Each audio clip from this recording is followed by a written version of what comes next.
Today, it is my very sad duty to say a few lines in remembrance of our patron, head of the Commonwealth, and Lady Sovereign, Her Majesty Queen Elizabeth II.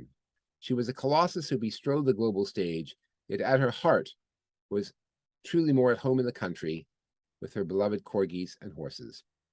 Her Majesty Queen Elizabeth II was more than a monarch. She was a presence in all of our lives. She gave her name to the new Elizabethan age, every bit as storied as that of the Fairy Queen. From the coins in your pocket, to the stamps on your letter, to the portrait of the schools and the post offices, Her Majesty the Queen was all around you from small up. I have been very fortunate to be touched and to work with organizations the Sovereign has had a connection with. The law, the Queen's Peace, the military, and of course the Loyal Societies all have been a part of my life from an early age. Working with the Queen's institutions is in my bones and in my blood. I dare say it is for many of you as well. For those of you lucky enough to be honored with royal honors, the Queen is in a presence in your life in that area as well. Her Majesty the Queen led by example. She was a role model. She had regal elegance with the common touch. She was ever the Queen, but a most down-to-earth and unassuming person. Not for her, the diva-esque Hollywood starlet persona. Hers was a true nobility. Her Majesty fulfilled many milestones in her life. She was the first lady member of the royal family to serve in the armed forces in wartime. Hers was the first coronation televised. She logged more miles traveling than any monarch in history. She visited almost all corners of the Commonwealth, and she rode or traveled in more kinds of vehicles than any other monarch. She handed out more awards than anyone in history. She sent the first email, dropped the first hockey puck, and had the first Facebook page of any monarch. Famous have been the reigns of our queens, as her first of Sir Winston Churchill, her first of 15 prime ministers. Famous and storied indeed. Her Majesty loved the Commonwealth, which she justifiably referred to as her Commonwealth, and spent a great deal of time working with and building up the nations and peoples of the Commonwealth.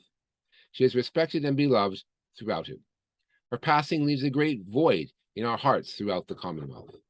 Our dear Queen loved us and served us. In fact, she signed her letter to us in her Platinum Jubilee as your servant. How many other public figures would be so humble, especially in their great moment of triumph? I declare before you all that my whole life, whether it be long or short, shall be devoted to your service and to that of our great imperial family to which we all belong. Words to those effect. She spoke in 1947 in Cape Town during her 21st birthday. She did service and service well.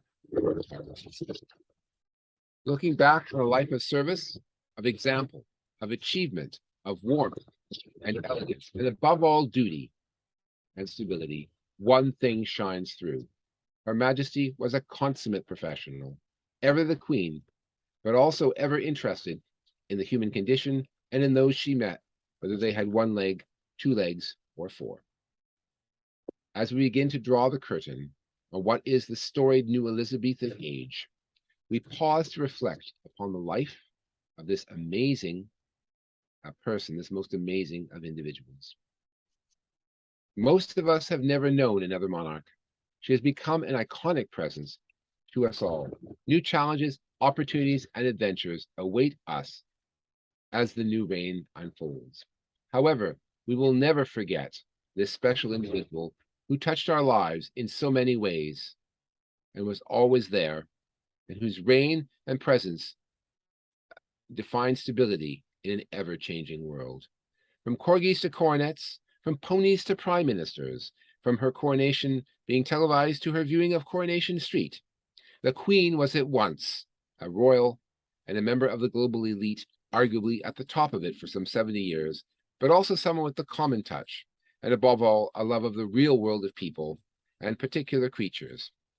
Besides the sturdy homes up and down the Commonwealth, Her Majesty's passing is mourned in the stable yards and kennels, Commonwealth-wide. Bankers, bakers, poets, priests, politicians, policemen, and people from all walks of life honor the memory of this most amazing historic, and beloved of people, forever our Queen. May God keep the soul of your servant, Her Majesty Queen Elizabeth II, in his kind repose. May she rest in peace, and on occasion poke her nose in from on high to see how we're all doing. We wish His Majesty King Charles III all the best in these difficult times and offer him our total loyalty. Vivat Rex, God save the King.